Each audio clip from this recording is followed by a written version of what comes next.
Wait, hit the blue.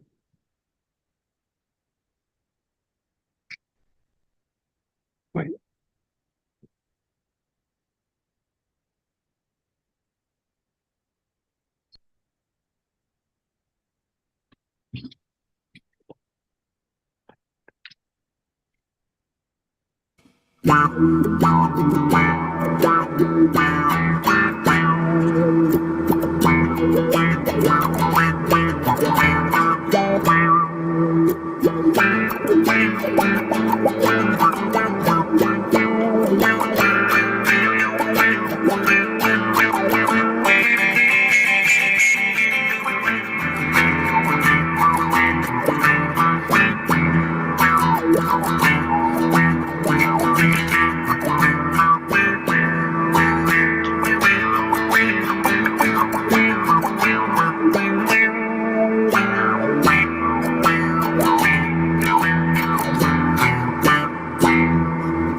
Good evening and welcome to the Autonomous Collective's After Hours show. My name is Joe in Norway, and I'm joined by Ann Lee, a retired college professor and community member at the Daily Kos. She's a member of the National Council of Independent Scholars and is a contributor to the book, The Political Economy of Art, Making the Nation of Culture. Evening, Ann. How's it going? Good, good. It's been a busy week for a whole bunch of folks. Oh, yeah. Lots going on. Before we get into all of that, maybe we could do more lighthearted, some lighthearted talk. We've got some trouble in the community stirred up the other night on the Discord. Apparently,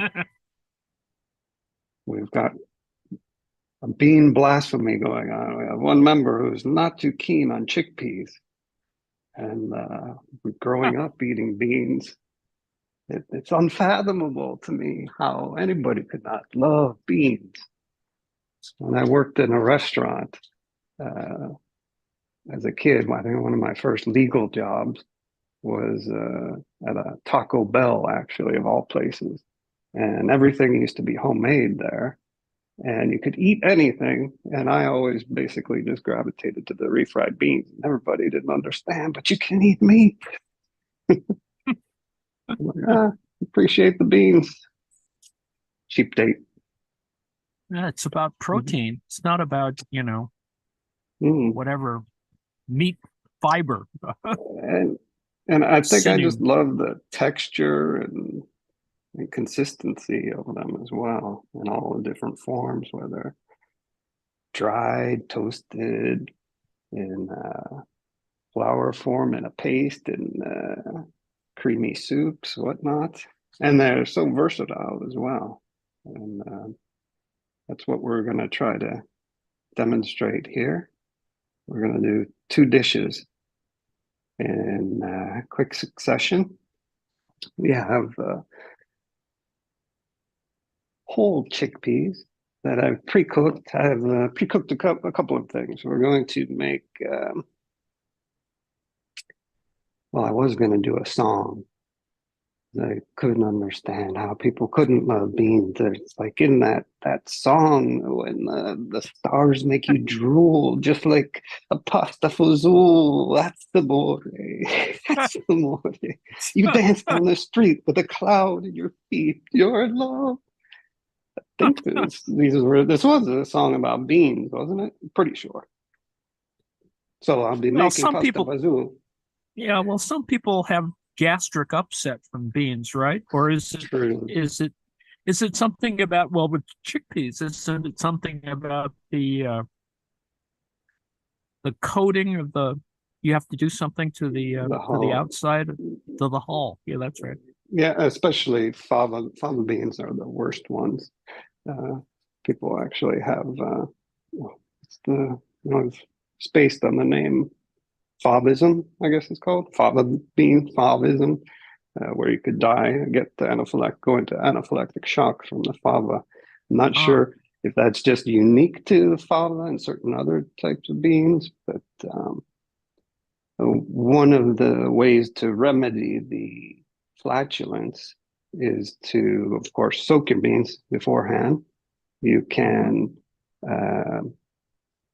soak them with bicarbonate soda, which will break down the hull a little bit, or hull. I'm not sure what the outside's called. And another technique, which I've done earlier this afternoon,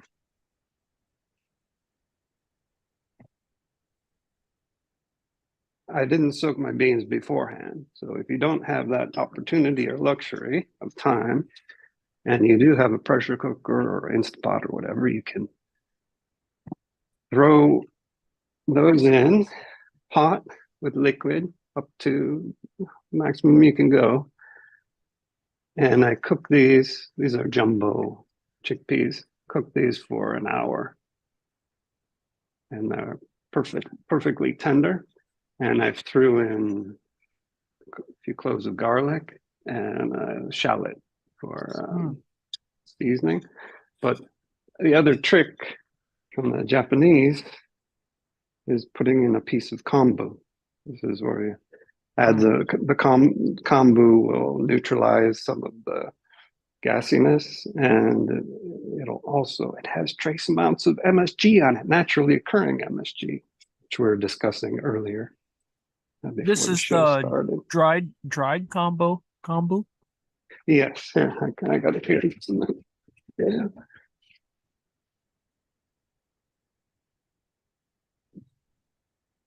There we go. So it's quite a thick one, and it'll swell up. You just need a small piece. It'll swell up where it's very thick as well. Not like nori that you can wrap things with.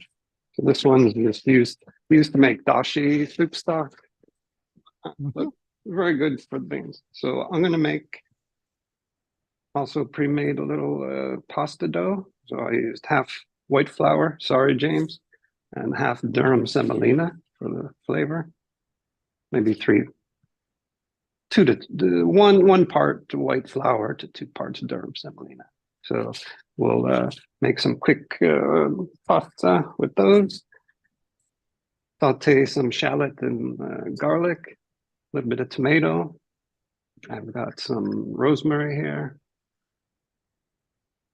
Saute that, puree a little bit of the beans, and then toss in some regular beans, mix them, and we have the pasta with our chickpea sauce. The other dish we've got is another. We're doing Italian this week. Maybe next week we'll do Indian. So this is popular in India as well as Italy. This is gram flour or chickpea flour, bean flour, and you make. This was 1 part flour to 3 to 4 parts water. 1 part flour, 3 to 4 parts water with about a teaspoon of salt. And it makes this thin batter. And you leave this to sit for 4 hours minimum. So the bean flour can absorb the water properly. And what we'll make with this is a traditional Ligurian crepe called farinotta with olive oil, rosemary, salt, and pepper. Super simple. And it creates a kind of custard crepe, basically. We're going to blast that in the oven, but we'll make that pretty quick as well. All of these dishes are quite quick. If you don't cook your beans homemade, just get a can of chickpeas. Don't throw out the water of the chickpeas. That is called aquafaba. You can use that for thickening sauces or even making vegetarian mayonnaise with. So that's the plan this evening. And I think we're going to get cracking on the. One story about this I forgot to mention was they're not really sure what the origin of this specific Italian dish is, but according to Wikipedia, uh, one story is that there's evidence that says it was invented by a group of Roman soldiers who um, roasted this on their metal shield. So you can imagine them throwing their shield over a fire and then cooking on, use that to cook on. To make the crepe. This is a very cheap and affordable poverty food, basically. We'll get cracking. Nice. There's plenty going on this week regarding Ukraine and regarding the Hague. It's been a busy week. It's been a busy week. A lot of it is about summaries and beginning of the new year. In Ukraine, the soil is not fully frozen yet, so everything is still slogging around. And but it is cold. It's just that the ground hasn't frozen yet. So there's been not so much less activity, but kind of slower activity, which doesn't mean that there's less of it. Drones continue to be launched. Air attacks continue to be launched. People are very, I think the West looks at this as a kind of frustrating little set of battles, but the Ukrainians describe it, and I think some other, from a doctrinal point of view, described it as positional warfare rather than a stalemate. So the aggregate amount of territory hasn't been taken yet. And of course, there's the issues of the summer counteroffensive that didn't quite get to where it was supposed to go. But I think it was prudent. The air support is not in place to launch that kind of tactical exercises. I mean, there is there's aerial stuff every day, but everything else is kind of strange material issues. Today, somebody suggested all the crappy helicopters that the Australians have been dealing with should be given to the Ukrainians. Well, why would the Ukrainians want crappy helicopters that have mechanical issues? So that it is the sort of story against which other activity is kind of crowded at the current moment. That is, there was a major offensive in the Red Sea where the UK and the United States launched something like 100 missiles at targets in Yemen, a variety of places, and nothing in civilian areas. It's all military targets, which is kind of the issue. The issue du jour is the issues of military targets versus civilian targets. The Russians tend to launch missiles at civilian targets in Ukraine, partially because they're sort of easier to aim for, and that does seem a little odd, but they're kind of easier to sort of reconnoiter, as opposed to the constant movement, which is necessary for military operations. So it is a kind of hodgepodge of material on the Western side, with a variety of stories, stories that Leopard tanks aren't quite as good, that Bradley fighting vehicles are actually preferred or better because they have a lot of armor protection. Of course, that happened. The evolution of the armor on Bradleys is a very long and tedious story. I mean, the current Bradley is a very good vehicle, and occupants are well protected. And of course, the comparisons are fairly obvious. The Russian infantry fighting vehicles are are not as well armored, and there's plenty of them on both sides from the Soviet period. And so they can be easily attacked and destroyed in somewhat horrific ways. That is, the in terms of penetrating armor with drones, etc. There's pretty much that's what's going on in terms of battles. A lot of battles are on at night, and we're beginning to get a lot more video coverage of warfare combat in the dark, and there's a lot of infrared video available, indicating people, getting hunted down in the dark. The advantage, of course, is on the Ukrainian side, they have they're better equipped with night vision, for a variety of sources. And a lot of it is crowdsourced. People are donating money for drones and night vision.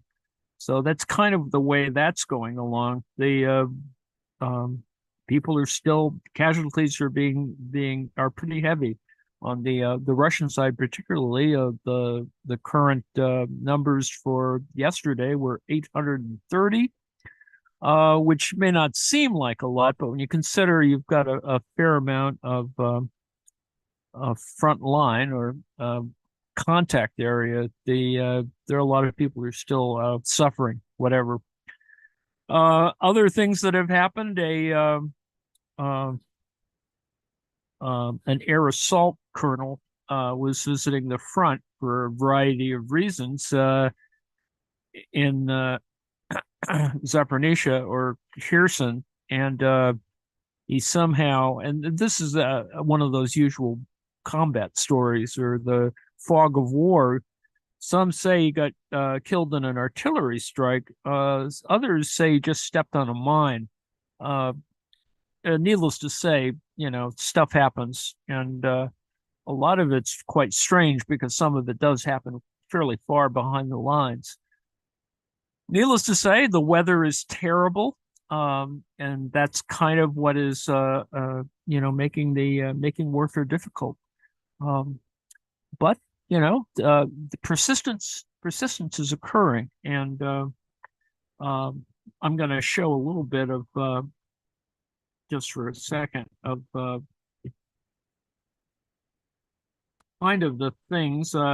The graphics are always interesting for this period, and as you can see, this is air targets destroyed in 2023, and it's over 1,000 different types of missiles coming from the Russians toward Ukraine. This is just to give you a graphic visual of all of the different types of missiles that have been.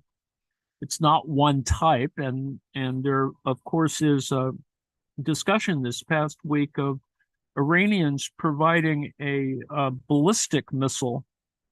That is a missile a surface-to-surface missile, not one that is launched like a drone, which goes at fairly slow speed, and in cold weather has a tendency to freeze up. So because it has a very, very rudimentary kind of engine. But the rockets, a ballistic missile, and the Iranians have a fair amount of their experience making such missiles. They have a two-stage missile, and one doesn't know how good they are, but the fact is they do have they have been trying to build telemetry or get telemetry for their much larger missiles. So that's beginning to supplement the Russian supply of missiles, as are the provision of larger air-launched missiles from the North Koreans. The thing about these missiles is, of course, that they're designed somewhat similar to Russian missiles. So there's less issues in terms of launching because the launch apparati are fairly similar. The sub story is that they're not quite as good, that they have a higher failure rate. So that's what's coming as sort of the background story. The current issue of artillery shells, artillery rounds, is not as bad as we think, and there is some commitment on the part of EU nations to provide Ukraine with sufficient artillery rounds to the tune of about 1 million rounds fairly soon. There was a delay on the delivery of F-16s. Everyone said they were going to come at the end of last year. They apparently are being slowed up for a variety of support reasons, material, some issues about delivery of the replacement for the F-16s that are being transferred by the Danes. They're waiting for F-35s. That's one of the issues. But there are a variety of stories, and there's a range of information. Let's just put it that way. I would assert that there's actually probably a lot more material in place, and the Ukrainians are going to attack at a time of their choosing. I think that that's going to be the real issue. So you can see, if you look at the country of Ukraine, it is kind of in two sort of parts, with the Dnieper in the kind of center there, that blue area, and you can see to the upper right, on the right side of there, is all of the occupied areas. The issue there, of course, is one that the Russians are just rolling along, trying to issue passports and convert a variety of people. I'm going to talk a little bit after our break with about the issue of sort of the concept of domicide, which I've gotten from a rapporteur of the UN, who's discussed the issue of, if it's too charged to talk about genocide and ethnic cleansing, perhaps if we simply talk about domiciles or living spaces being destroyed, we can see that that's more intelligible and common to the warfare in Ukraine, as well as warfare in Israel.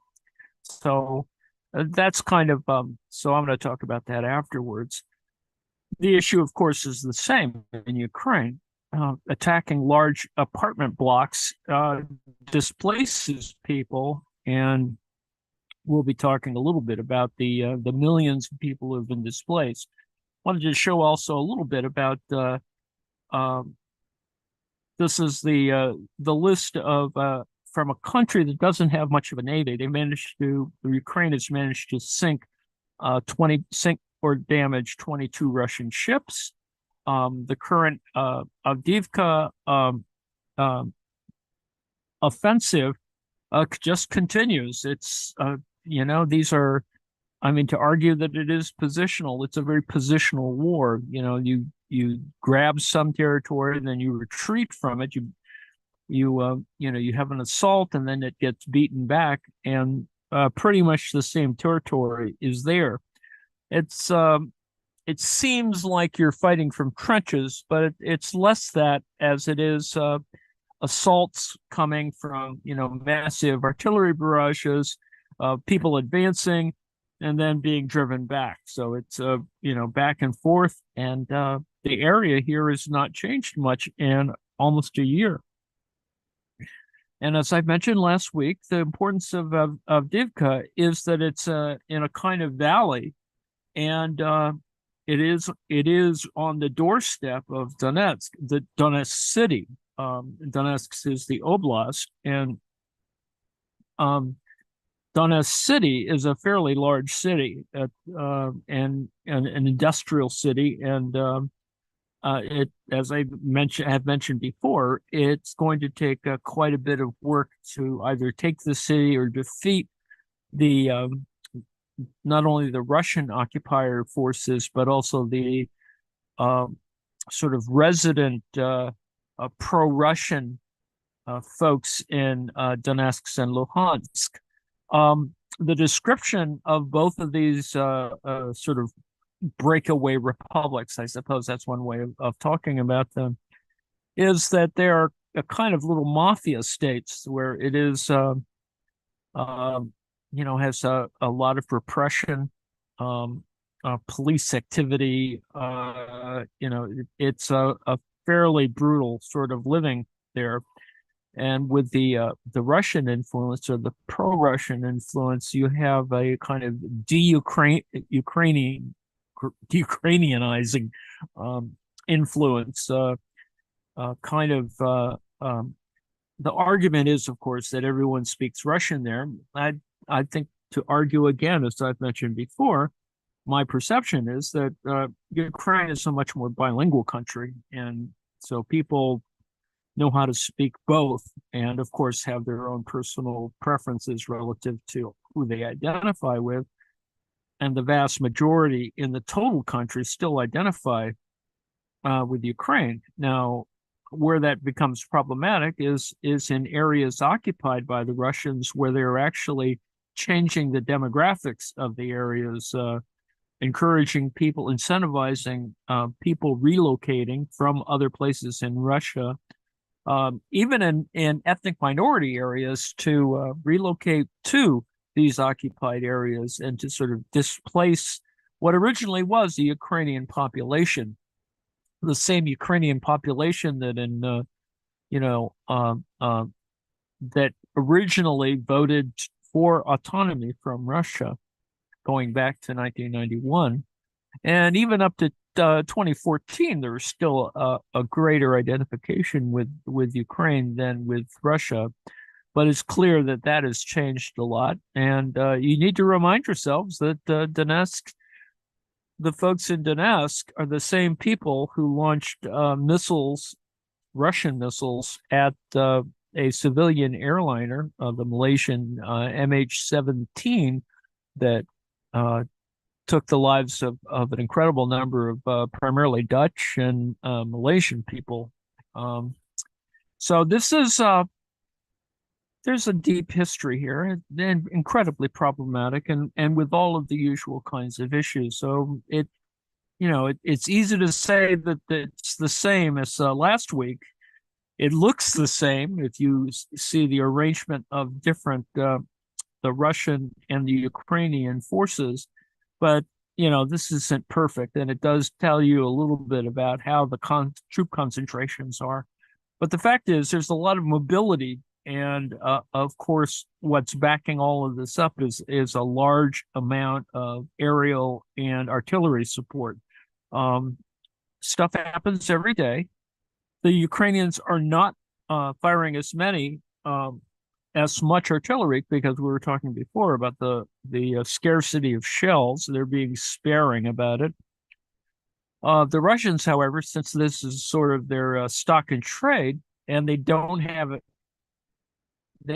as many missiles available as they'd like to admit, but they do have a lot of missiles. And they at every moment in this war, by numbers, they've always had more things. Fortunately, they haven't used it very well, and then they have personnel issues. There's an issue on the Ukrainian side relative to national conscription, and they haven't quite worked that out. They had I think, a preliminary vote on national conscription. They've been trying to change the parameters for trying to recruit more people. They're at full mobilization, so literally you can be press ganged into the military on the Ukrainian side. Similarly, on the Russian side, that's part of the disinformation. You want to expect that on the one hand you should have sort of patriotic fervor. On the other hand, no one wants to die in combat. And it's a kind of miserable life out there in the cold, etc. So on the other hand, there's adaptation. The Ukrainians have devised certain types that they look like the old bomb shelters. They're large metal pipe sort of units that serve as sort of an instant bunker. In other words, it's a big tube thing that can house 10, 20 people. And so you just dig the hole, drop the thing in. You don't, you can do it with road equipment. large scale road equipment. You don't have to spend time digging trenches. So anyway, that's kind of one of the things. The other thing that's going on the other side, or kind of peripheral to this, but not, it is an issue, and there's a lot of things going on that might be disinformational, etc. But there is a breakaway area from Moldova called Transnistria, and it is on the western side of Ukraine. It's not well armed, and but does have a 1,500 Russian contingent. Has a terrible little air force with a bunch of probably 10 or 20 helicopters and no real airplanes. On the other hand, it still has runways and all that other stuff. And there's been talk of a kind of insurgent activity, or at least some beginnings to talk about that. The Russians have been interested from the beginning in destabilizing Moldova, but there's talk and probably some activity that's tried to protect the integrity of Moldova. Moldova is not a member of NATO, and that is another issue, obviously, that's going to be important. The original idea was that the Russians wanted to take everything and join Transnistria with Russia, or all of the other places that had been occupied, and that including Odessa, etc., essentially cutting off Ukraine from the Black Sea, but that hasn't happened. So, but it is sort of interesting. This very long, thin, linear city has been part of that. So anyway, that's my little yammering there. How is the food going, Joe?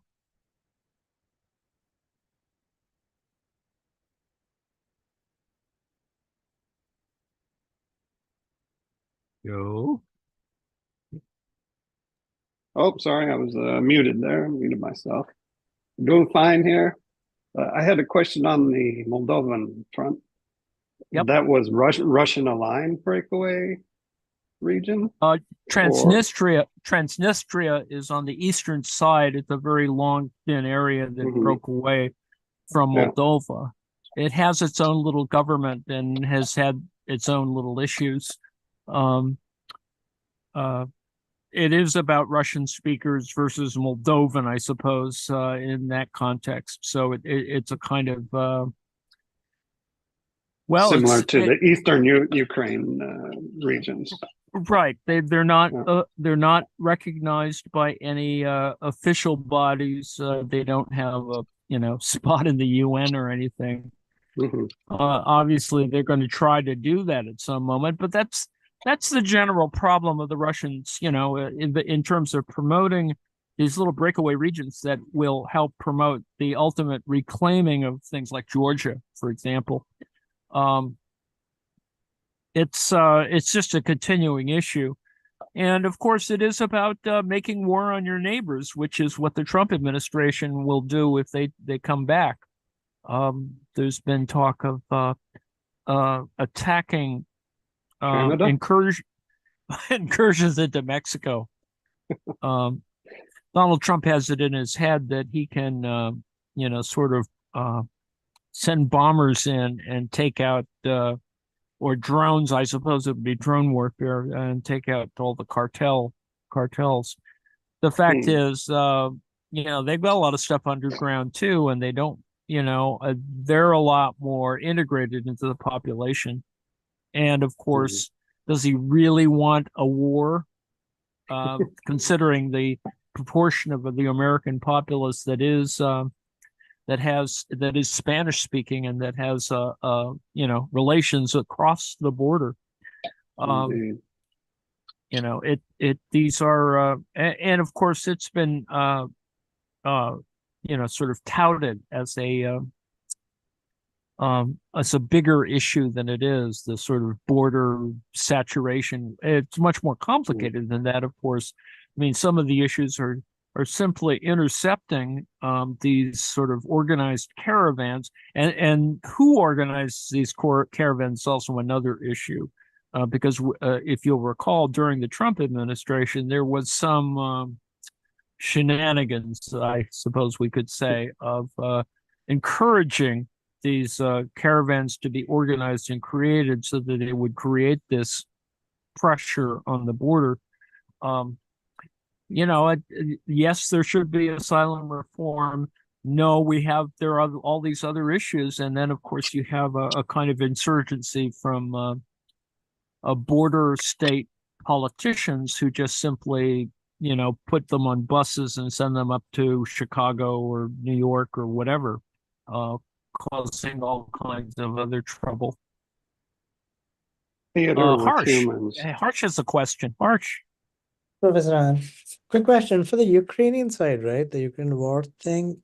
Is there any ceasefire talks happening at all, or they are totally disconnected? Well, I think that there's discussions at the media level. There's plenty of agitation trying to create ceasefires, but ceasefire is not on the minds of the West or the EU or NATO. And the reason why that is because Putin has offered again. He offered again, I think, a week or two ago. He's made it a thing for his election campaign that there should be some sort of, he wants a ceasefire. Well, the reason why he wants a ceasefire is so that there's no, so there's no combat going on and they can refit and renew his troops on his side. The Ukrainians place daily pressure on all of on the entire combat line, which is 600 some odd kilometers. It's a ceasefire the Ukrainian position on ceasefire is pretty adamant that there can be no ceasefire. The war will be over when Russians leave. All the Russians have to do is stop. Is get the hell out of the country.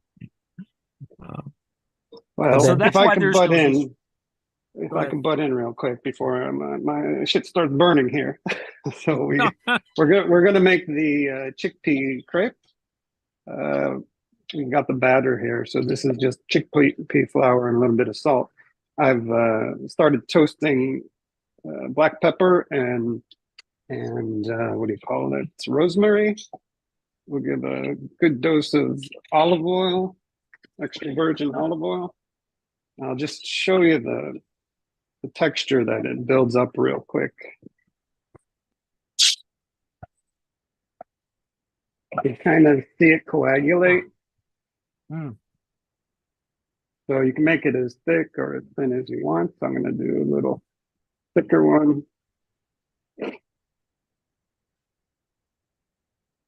So you have your burners on full tilt, right? This is almost. So then what I'm going to do, let's connect the camera here.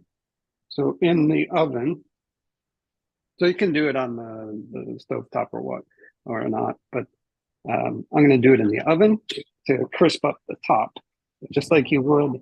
I've got a metal pan for extra heat on the bottom, and then I'll just broil it.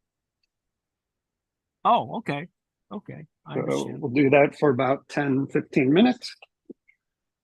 And while that's going, I've got the pasta water for, I guess we can do all of the cavatelli. We rolled all the cavatelli. Cavatelli. Those will take a few minutes. We got that going. And while we're at it, we'll heated up some of the chickpeas with a little bit of the liquid. Thick blender. Nice. Blender on the thick. I need one. So there's the base for the soup or the sauce. I've chopped up garlic and scallion and a little fresh tomato, and we'll garnish with some parsley. And we've got some whole chickpeas back there to add to the pan when the pasta is all done. So we're all set to go. Everything kind of makes itself after all of that. It's really straightforward. So I can just get to sauteing. Yum. Pan I'm over hungry here again. someone. And breaking all of those what do you call them? Anti-carcinogenic rules we were discussing earlier. I do use oil.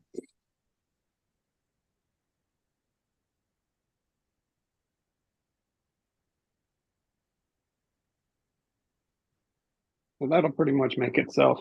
And I guess we can cut to your rant. And did anyone have any more questions from the? Seems not, as far as I can tell. No. So let me rant a little bit.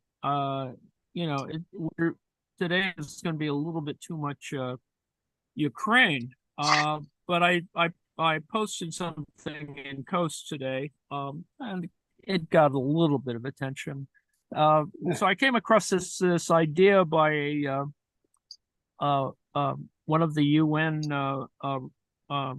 special subcommittees on refugees who decided to create a kind of neologism that is domicide.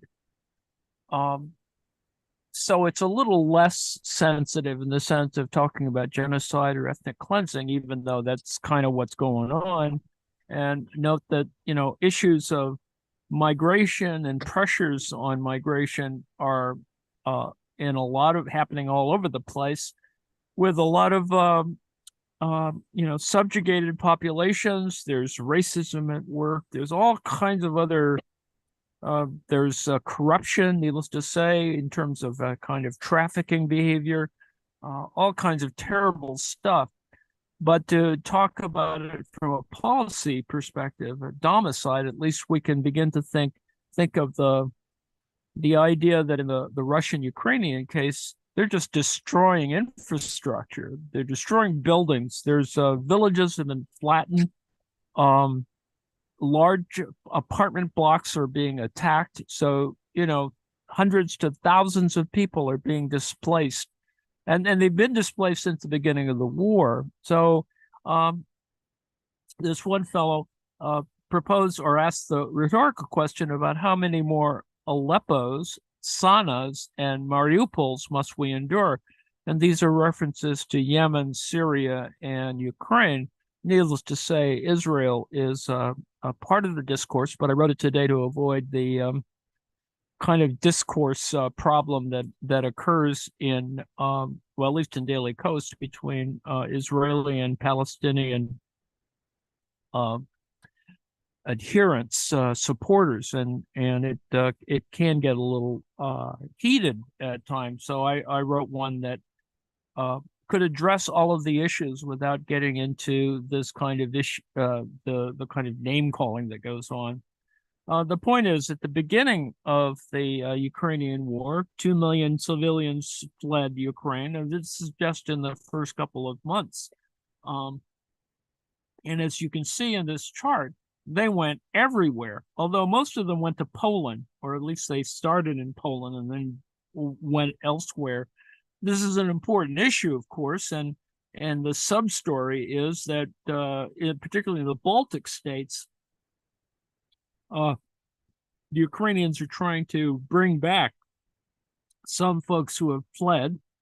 Some of it, of course, is not unlike the Russian people fled Russia not simply because of the war, but because of conscription and repression. And there's kind of been a Russian brain drain, and the Ukrainians have had a similar kind of thing. Although I think they've managed to hold on to most of the folks. And needless to say, there's lots of refugees, and they're all over the place. Hungary, Austria, France, 12,000 in Spain. This was just at the beginning of the war in 2022. So Balakrishnan Rajagopal is the UN special rapporteur for this, and so the idea of a domicide is sort of a covering term I would refer to for the abuse of state power and removing domiciles. That is, in just destroying buildings. It's not a matter of whether you're being accused of being a Nazi in the Ukrainian case, or all of the other issues. You're a human shield or you're a terrorist, which just simply someone's going to get hurt. It is just simply the issue of buildings being blown up, and I think in Gaza, a significant amount of the infrastructure is gone, and the sadness of all of this is that there are various members. There was an interview on Democracy Today with a member of the Knesset who is resisting all of this kind of the right-wing activity, and they're trying. What he gets for his trouble is that there's an attempt to remove him from the Knesset simply because he has an opinion on this, which is it's just fascinating how that's operating. But anyway, so the arbitrary destruction of civilian housing in violent conflict should be recognized as a crime under international law. The UN's independent housing rights expert told the General Assembly today. So this is a kind of reflection on the larger question of housing rights, as opposed to the question of human rights, which is obviously part of this, is just simply to talk about the loss of an entire urban cultures, or even small scale rural cultures are being destroyed in the same way, taking away people's ability to have shelter. So it is he talks about the attacking, bombing, and shelling of civilian targets, the razing of entire cities and villages, displacing millions into homelessness, have continued unabated despite the development of modern human rights and humanitarian law. So from a legal point of view, this is not simply to talk about individual rights, the rights of bodies, but the rights to shelter, the rights to housing. And in Ukraine, actually the structures are fairly well built up. There wasn't much in the way of slums in Ukraine. Whereas, of course, you can compare Gaza to of other places that are much more war-torn in that particular context. Aleppo is another example of the issues of kind of the continuing civil war in Syria. So while international law outlaws all forms of arbitrary housing destruction, deportation, displacement, and forced eviction, the Special Rapporteur noted an alarming continuity of gross violations of the right to adequate housing in times of conflict. And, people, when they become displaced, they've left some housing behind, but in other cases, the housing is simply not, or ultimately gets destroyed, and there won't be housing to come back to. And so there's this whole other lag that will occur if and when the wars end. So it is just simply a subgrouping of this report. It's useful, and the displacements are fairly large. The equivalent population displacement, I put in some comparisons in terms of what is now 5 million refugees, or 7.1 displaced persons, which comes to about 12 million total. Imagine evacuating the entire population of Massachusetts to the state of New York. And, it's just a simple, thought exercise, but you want to think about these things, evacuating all of New England, to Canada, for example. And that's the kind of equivalent movement that has been going on for now. We're now in 2 years of this. And on the other side, Russia is running filtration camps. And I've talked about this before, that they've run somewhere about 2 million people and through in eastern Ukraine and in western Russia. It's a systemized a program of forced removal, and with that, with these filtration things, also, they started a new school year, and there's nothing in Ukrainian in these areas. It's all been shifted over to Russian.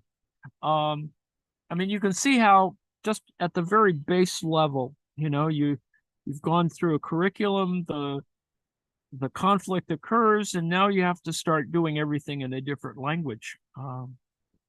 So this is the problematic. People are spending an average of around 3 weeks in these filtration camps. Remember, these people are also being reissued, and there's been a large-scale attempt to give everyone Russian passports. And part of this, of course, is to create the impression that everything is all well and good. And that's problematic as well. And that doesn't even mention the kinds of much more complex shenanigans going on. From checkpoints in Rostov, Rostov is just over on the other side of Luhansk. And Rostov and other Russian towns, many Ukrainians are then relocated to far-flung corners across Russia. In some cases, Ukrainians have been sent to Sakhalin Island. This is Sakhalin Island is way over, this is over near Japan, right? It's in the Russian Far East. It's 10,000 miles. Remember that there's 8 to 12 time zones in Russia. If they're fortunate, Russia will provide housing in residential areas and perhaps a Russian SIM card and a small amount of money. This is, the state provides something, but it's unclear how good that is or bad that is. We're coming to the end. This is just a little map of the kind of displacement that happened just at the beginning in the first month. There's a lengthy UN kind of internally displaced persons data and charts and graphs. Some of the problems, of course, are to project into the future. Is that who's actually people may have migrated, but are they going to return? And how are they going to return? And that we're looking at literally a decade of trying to sort out. With the war not yet ended, that this is going to be a very complicated issue with a long list of things to do and places to be, and all of this is disruption in that particular context. Here's a graph of whether you have a quick post-war recovery or a long war, and there will be a difference in the overall populations. Despite all this other, the shenanigans of moving people around and dragging people from other places and incentivizing stuff, and there's all kinds of other agendas, right? Remember that Crimea is where the Russians like to vacation, so there's a whole nother set of issues that are there. Needless to say, displaced persons are a significant portion of the global population. It is a continuing crisis that is not simply in the areas we've just been talking about. We have the issues in Myanmar with a population that is a kind of not part of Bangladesh and not part of Myanmar. So that's problematic. You can see here that in a almost 10-year period, the number of displacements from Afghanistan are about the same. There's an increase from those from Sudan.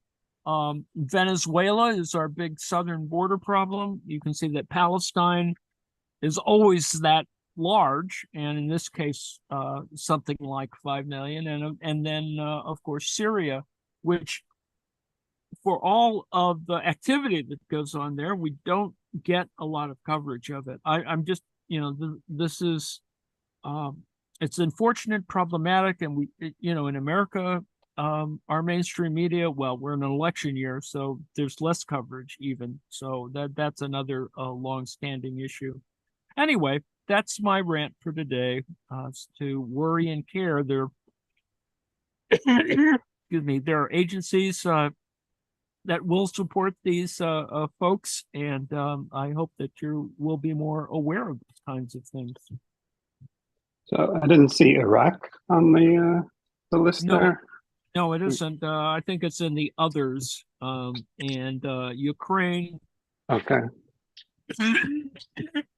is an estimated total of 5 million from 2022, and it does include a variety of folks. You know, there's asylum seekers as well as refugees, and one needs to distinguish, in fact, between those who are seeking asylum for specific reasons and refugees simply because they're being displaced, because, you know, there's no place to be. So anyway. I'm not sure your average American appreciates the displacement of populations caused by our wars. We still have loads of Iraqi refugees. We have Iraqi, Yes. Somali, Eritrean, Ethiopian, Yes. Syrian.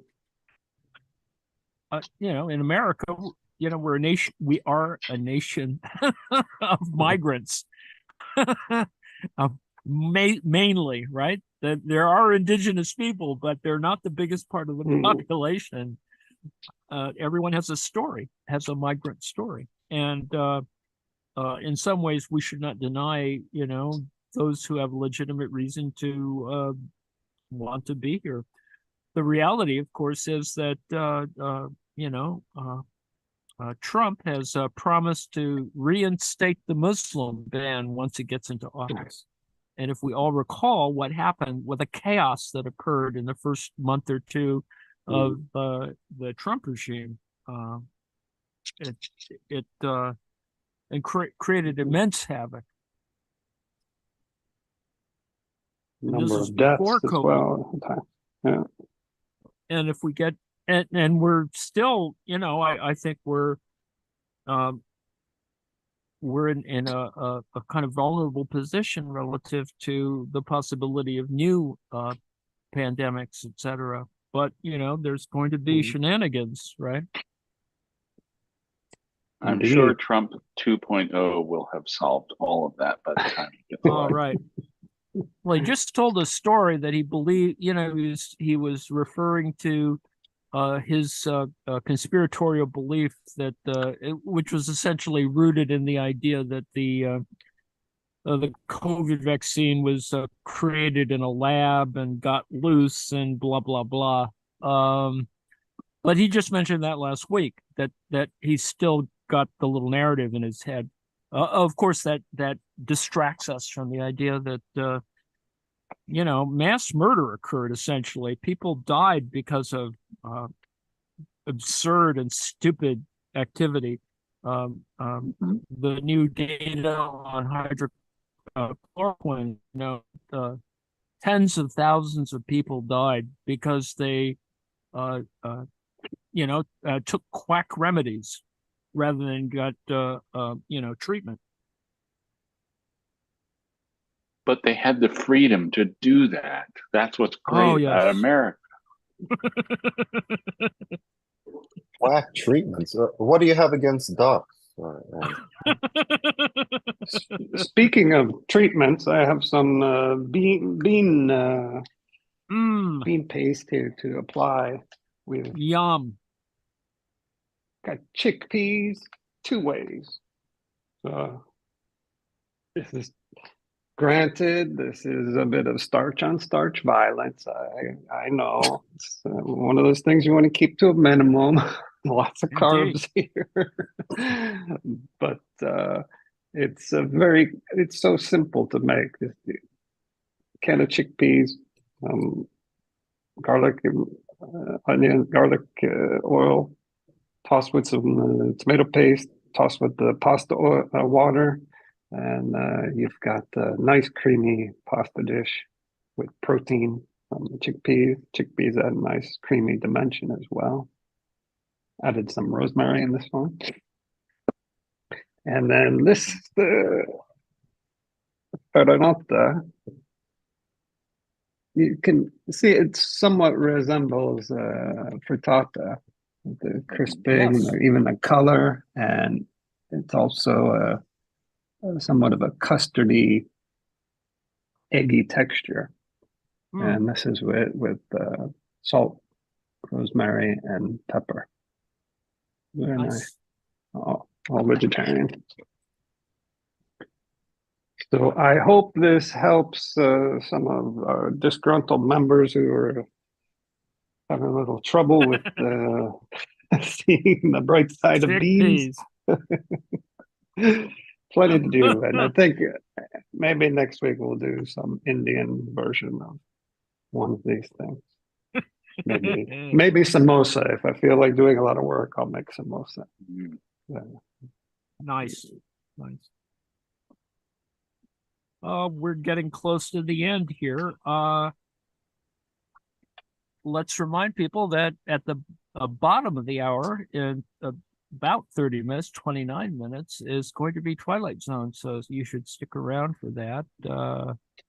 Other things are occurring this weekend, including writing, and I think I'm going to do Dis and Dat tomorrow at 6 o'clock. We're doing weekly marks and finishing up on the 18th premiere of Marx, and we're going to begin a new thing on Capital the following week. Of course, Columbo on Sunday. More writing on Monday. Sports, plenty of sports has happened, and that's been very exciting. Well, more craziness. Music. I assume that we're going to have a little bit of music in the later evenings. Pretty much we do music every day, so it comes in and out, and we'll have some interesting presentations on that coming up. Tomorrow afternoon, I may be doing a trial run. Trial hike, let's just say. We might be doing a long afternoon trek to see if my knees are up for our long trek coming up here. We're thinking of walking for 2 weeks. Yes. Across some mountain ranges. Be careful. Trial run. Need to be strong. Yes, indeed. I got some creaky knees. Indeed. So I may stream that tomorrow afternoon. If we don't get rained out. Wednesday is we're going to finally finish off watching the Bertolucci film 1900. I'm going to watch the end. Spoiler alert: the fascists do get defeated. And I don't know, John, do you have anything you want to talk about relative to Twilight Zone or Columbo? I just want to say that Bertolucci film 1900 is I enjoy a light comedy like that.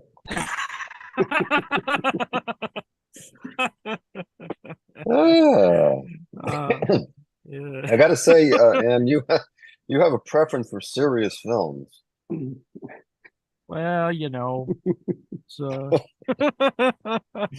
the medium, Yes. Well, tonight we're doing a 4th season episode of the Twilight Zone, which is a 52-minute episode, and I've prepared, I believe I have 78 slides for this evening. Ooh.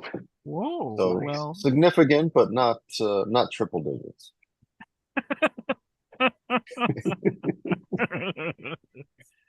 Okie dokie. Looking forward to that. Do you want to talk at all about Columbo on Sunday? Do you have Columbo, an episode chosen? Yeah, so we finished the 1970s episodes of Columbo. So our next Columbo episode will move forward all the way to 1989. So it jumps 10 years. Yes. To the year that Attorney General Tish James kicked Exxon out of New York City. Anyway. That's actually the So did- subject of the episode. Oh, no, it's not. It's called So Columbo Goes to the did he Guillotine. climb? Ooh, Columbo goes to the wet. The guillotine. Oh, very So French. it's, very, yes. Is this Captain Columbo? Has he climbed the corporate No, ladder no. at the police station? He somehow he's never managed to get promoted, which is remarkable. They must appreciate his skill with managing the evidence. Yeah. Well, with all respect, he does tend to use a lot of resources. Sometimes he solves the crime with a fair amount of, that in the about 10 years ago, programs set in LA tended to talk about the cost control problem of solving crimes and prosecuting people. That doesn't seem to be an issue for Lieutenant Columbo. No, he spares no expense. Yes, the last one he brought out the Coast Guard, the FBI. Oh, yes, the that's Los right. Angeles Police. The Coast Guard came out with 2 ships, a helicopter. But when it comes to his own transportation, that's a different story. Yes. Well, yeah, that Peugeot beater. My wife has a car, but it's nothing special, just transportation.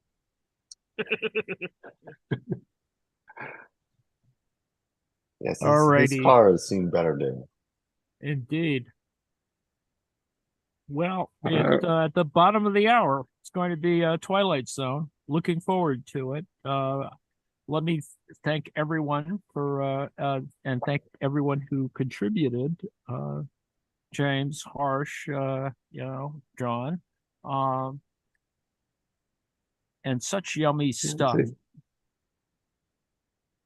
Thanks, everyone. We'll see you next week. See you next week.